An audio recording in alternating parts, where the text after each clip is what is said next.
میں بعض اوقات حیران ہوتا ہوں، یقین مانے لوگ علماء کے خلاف. اس دن ایک عالم کے بارے میں ایک شخص مجھے کہہ رہا تھا میں تو اسے عالم نہیں سمجھتا. میں نے کہا کیوں؟ چلو میں نام لے کر بتا دیتا ہوں. قائد ملت اسلامی حضرت مولانا فضل الرحمان دامت برکاتہم کے ہم تو اسے عالم نہیں سمجھتے، سارا دن اسمبلی میں بیٹھے، اس کا کیا کام ہے؟ کون سے اس نے دین نافذ کر دیا آج تک؟ میں نے کہا باقی عالم اس دنیا میں ہیں؟ کہتے جی. میں نے کہا انہوں نے کون سا ملک میں اسلام نافذ کیا؟ جنہیں تم مانتے ہو ان میں سے کوئی ایک مولوی ہے جس نے اسلام ملک میں نافذ کیا؟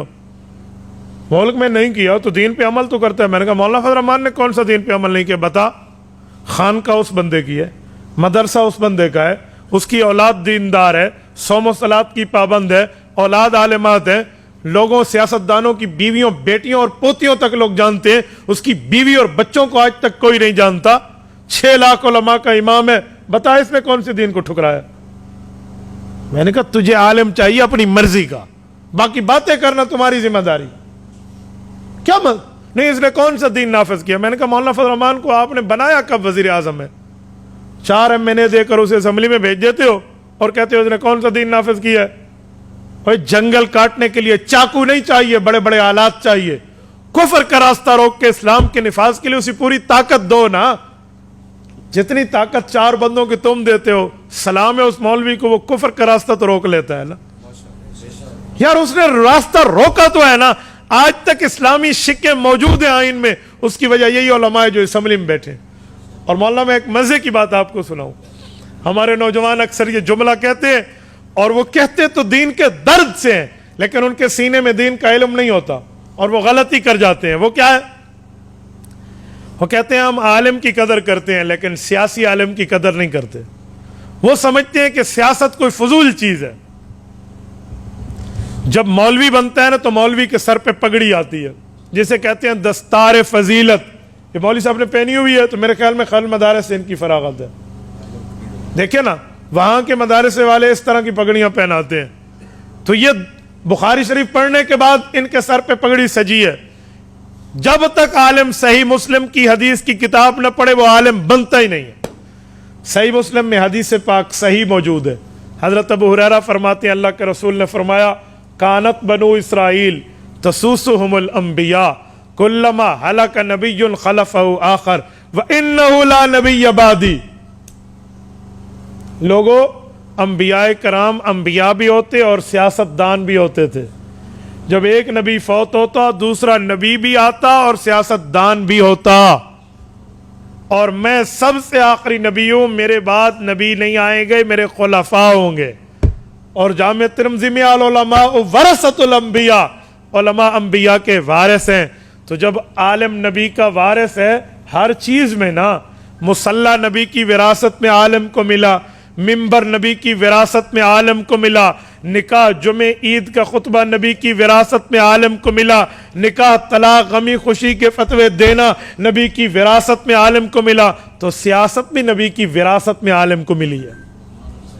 ہم بڑے حیران ہیں، مصلی کے لیے تو داڑھی والا ڈھونڈتے ہیں، منبر کے لیے تو دیندار عالم ڈھونڈتے ہیں، نکاح طلاق جنازہ غمی خوشی کے لیے تو علماء ڈھونڈتے ہیں، سیاست کے لیے کسی وڈیرے جاگیردار اور دنیا دار کو ڈھونڈتے ہیں. کیوں؟ یہ نبی کی وراثت نہیں ہے، یہ پیغمبر کی وراثت نہیں ہے، اس کا نبی کی وراثت سے کوئی تعلق نہیں ہے. یار یہ سیاست بھی تو نبی کی وراثت ہے. یہ میرے پاک پیغمبر نے فرمایا. ایک بندہ کہنے لگا آج کل سیاست فضول ہو گئی ہے. میں نے کہا اگر کوئی ایسے کہہ دے آج کل امامت فضول ہو گئی ہے تو کسی داڑھی منڈے کو امام بناؤ گے اپنی مسجد کا؟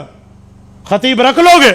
کہتے نہیں. میں نے کہا پھر نہیں، حضور پاک کے دور کو 14 سال گزر گئے ہیں اسی لیے سیاست فضول ہو گئی ہے. میں نے کہا پھر امامت اور خطابت بھی فضول ہو گئی ہے، 14 سال گزر گئے ہیں. تو اگر وہ محفوظ ہے تو یہ بھی محفوظ ہے.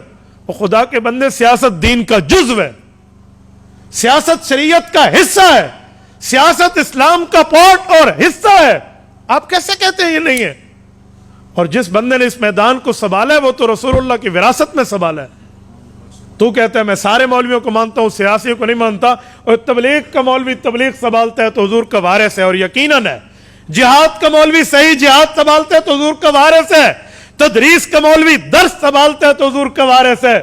تزکیہ کا مولوی خانقاہ میں دلوں کو اللہ اللہ کرنا سکھانا اگر سنبھالے ہوئے تو حضور کا وارث ہے، سیاست جس عالم نے سنبھالی ہے وہ حضور کا وارث کیوں نہیں ہے؟ یہ تمہیں کس نے کہہ دیا یہ رسول اللہ کا وارث نہیں ہے؟ اور میں ایک جملہ کہتا ہوں، رمک کے مسلمانوں، دل کی تختی پر غور سے یہ بات ذہن میں رکھنا، یہ جو لفظ ہے نا کہ ہم مولویوں کو مانتے ہیں سیاسی مولویوں کو نہیں، یہ سب سے پہلے کس نے کہا تھا؟ اس دھرتی پر کس نے کہا تھا آپ جانتے ہیں؟ قادیانیوں نے کہا تھا۔ کیوں؟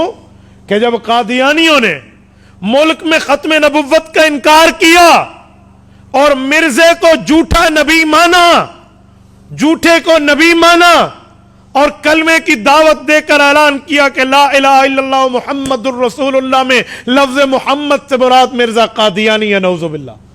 انہوں نے اعلان کیا کہ ہمارا نبی مرزا ہے، اس پر فرشتہ اترتا ہے جس کا نام ٹیچی ٹیچی ہے، اس پر سنسکرت زبان میں آیات اترتی ہیں، اور قادیانیوں نے اپنا مذہب بنایا اور حضور پاک کی ختم نبوت پر ڈاکہ ڈالنے کی کوششیں کی۔ تو عطا اللہ شاہ بخاری امیر شریعت رحمۃ اللہ علیہ، اللہ اس کی قبر پہ کروڑوں رحمتیں نازل فرمائے، یہ میدان میں آئے، 10,000 آدمی شبہ ہوا، لیکن ملک میں قانون نہ بنا سن 53 کی تاریخ میں۔ لیکن جب سن 1974 آیا، اس وقت اس ملک پر اللہ کی ایک رحمت تھی، ایک سیاسی عالم اسمبلی کا ممبر تھا جسے دنیا مولانا مفتی محمود کے نام سے یاد کرتی ہے رحمہ اللہ، یہ اسمبلی میں تھا، سیاسی بھی تھا، مدرس بھی تھا۔ اس نے قومی اسمبلی میں اعلان کیا، اس وقت کے وزیر اعظم جناب ذوالفقار علی بھٹو، اللہ ان کی مغفرت فرمائے، اس کا بہت بڑا ختم نبوت میں ہاتھ ہے، ان کی موجودگی میں کہا کہ آج ہم حضور پاک کا نام لے کر حلف لیتے ہیں، ہم حضور پاک کا نام لے کر خود کو مسلمان کہتے ہیں، اور رسول اللہ کی عزت اور ناموس اور ختم نبوت پہ حملہ ہے، ہماری اسمبلی کس لیے؟ ہم کس چیز پہ MLA بن کے بیٹھے ہیں؟ آپ اس چیز کا فیصلہ کرو۔ تو اسمبلی چاہتی تو یک طرفہ فیصلہ کر سکتی، تو نے یک طرفہ نہیں کیا، انہوں نے کہا جی قادیانیوں کو بلواؤ۔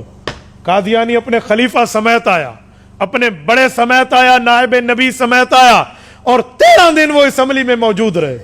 13 دن انہیں بہت سا ٹائم ملا، اپنے آپ کو مسلمان ثابت کرو، دلیلیں لاؤ، ثبوت لاؤ، ایویڈنس لاؤ کہ تم مسلمان ہو اور تم حضور کے ختم نبوت کے منکر نہیں ہو، حضور پاک کی شریعت کے انکاری نہیں ہو، دلیلیں لاؤ۔ 13 دن تک بحث چلی۔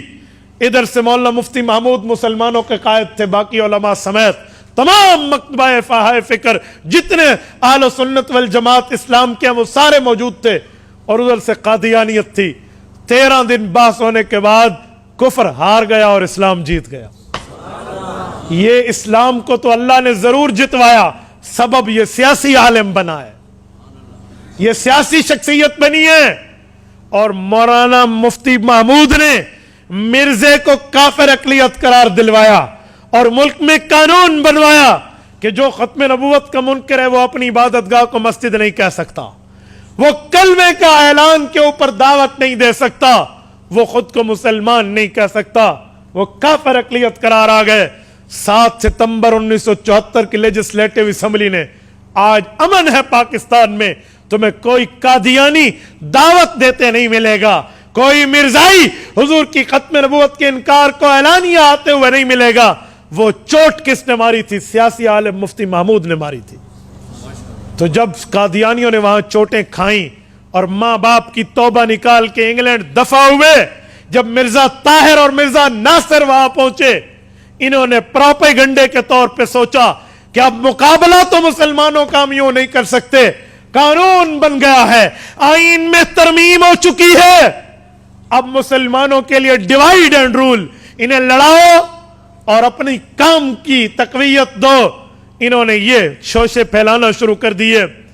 مدرس عالم تو عالم ہے، تبلیغی عالم تو عالم ہے، خانقاہی عالم تو عالم ہے، امام اور خطیب تو عالم ہے، لیکن سیاسی عالم نہیں ہے، ان کو نہ مانو۔ یہ جملہ قادیانیوں نے معروف کرایا۔ سن 74، آج سے 50 سال پہلے یہ کام شروع ہوئے، اور چلتے چلتے آج ہمارے مسلمان نوجوان یہ جملہ کہہ دیتے ہیں، ہم عالم تو مانتے ہیں، سیاسی عالم نہیں مانتے۔ ان کے دل میں دین کا درد تو ہے، لیکن دین کا علم نہیں ہے، پتہ نہیں ہے یہ جملہ قادیانیوں کا ہے۔ اور آج ہم کہہ رہے ہوتے ہم انٹرنیٹ پر لکھ رہے ہوتے ہیں اپنے موبائل سے، پیسے ہمارے، پیکج ہمارا، وقت ہمارا، آئی ڈی ہماری، موبائل ہمارا، ہاتھ ہمارا، اور ہم قادیانیوں کی باتوں کو شیئر کر رہے ہوتے۔ میرے دوستوں کچھ تو سمجھیں، ہم علماء نے یہ کام کیا ہے، اور جو کام سیاسی عالم نے کیا ہے نا، مرزے دی منجھی اسے ٹھوکی ہے۔ جی ہاں، حقیقت میں مرزے کی منجھی انہوں نے ٹھوکی ہے نا، اسی لیے اس کو عالم تو چاہیے، سیاسی عالم سے قادیانی ڈرتا ہے۔ اور سلام ہے ہماری قیادت علماء کرام کو، لندن میں بیٹھ کے یہ اس بے ایمان نے، مرزے کا جو موجودہ جانشین ہے، بے ایمان کیا نام ہے اس کا، مسرور، یہ وہاں سے بیٹھ کے اس نے کہا تھا کہ جب تک پاکستان میں مولوی موجود ہے نا، ہماری دال گلنے والی نہیں ہے۔ میں کہتا ہوں سنو، مولوی بھی موجود ہے، اور جب تک رسول اللہ کا کوئی غلام بھی زندہ ہے تمہاری دال پھر بھی نہیں گلے گی۔ تو یہ تو سیاسی علماء نے کیا، اور ہم اپنے سیاسی اختلافات کی بنیاد پہ سیاسی علماء کے خلاف باتیں کرنا شروع کر دیتے ہیں۔ خدا کے لیے کچھ سمجھ کے بات کیا کرو۔ عالم عالم ہے، وہ نبی کا وارث ہے، وہ تبلیغ میں جائے، وہ جہاد میں جائے، وہ مدرسے میں جائے، وہ خانقاہ میں بیٹھے یا وہ اسمبلی میں بیٹھے، وہ نبی کا وارث ہے۔ ایسی بات نہیں ہے۔ اور آپ کو تو فخر سے سر اٹھانا چاہیے، سر اٹھا کے، سینہ اٹھا کے چلنا چاہیے کہ اللہ نے ہمیں وہ قیادت عطا فرمائی ہے علماء کی، وہ جرت مند، غیرت مند ثبوت علماء دیوبند کے رب نے ہمیں عطا فرمائے، جو رہتی دنیا تک اپنی مثال چھوڑ کے گئے۔ آج بدترین مخالفت ہے علماء کی حکومت میں، اس کے باوجود بھی قائد ملت اسلامیہ پہ ایک ٹیڑھی کرپشن کی ثابت نہیں ہوئی، ایک ٹیڑھی۔ اور جرت ہے تو یہ کر کے دکھا دیں، ان کو کل سمجھ آ جائے گا کہ علماء پہ ہاتھ اٹھانا کہتے کسے ہیں، سمجھ آ جائے گا۔ تو یہ سب سے کم دلیل ہے۔ آج لوگ بہت ہوشیار ہو چکے ہیں، عوام پاگل نہیں ہے، عوام کو بدھو نہیں بنایا جائے گا۔ یہ جو علماء کے خلاف باتیں کرتے ہیں نا، تو لوگ انہیں کہتے ہیں بھی اگر تمہاری باتوں میں وزن ہے نا، تم اتنے سچے اور ثبوت ہے، تو جاؤ اس مولوی کے خلاف عدالت، ای پیو کو گجا کو نا، اس کو کہے نا، اسے کوئی کہنے والا نہیں ہے۔ تو اسی لیے علماء کے خلاف نہ بولا کریں، اپنی آخرت بھی دیکھیں، اپنی دنیا بھی دیکھیں۔ انہوں نے اس چھوٹی سی طاقت پہ جو 4 مہینے آپ دیتے ہیں، انہوں نے وہاں بند باندھا ہے، کسی کی جرت نہیں ہے کہ وہ اسلام کے خلاف بات کر سکے۔ یہ حکومت موجودہ آئی نا، انہوں نے اپنا وزیر خزانہ کسے رکھا؟ عاطف قادیانیوں کو۔ یہ علماء کی محنت تھی، ان نے آواز اٹھائی، اور ملک نے عوام میں آواز اٹھائی، یہ مجبور ہو گئے قادیانیوں کو واپس بھیجنے میں۔ ایسا نہیں ہے، آپ بے فکر رہیں، آپ کو محاذ میں اسلام کی صف اول میں یہی سیاسی علماء قیادت کرتے ہوئے نظر آئیں گے۔ آپ نہیں کرتے، نہ کریں نہ سیاست، لیکن علماء کے خلاف بول کے اپنی عاقبت برباد بھی نہ کریں، اپنے قیادت پر اعتماد رکھیں۔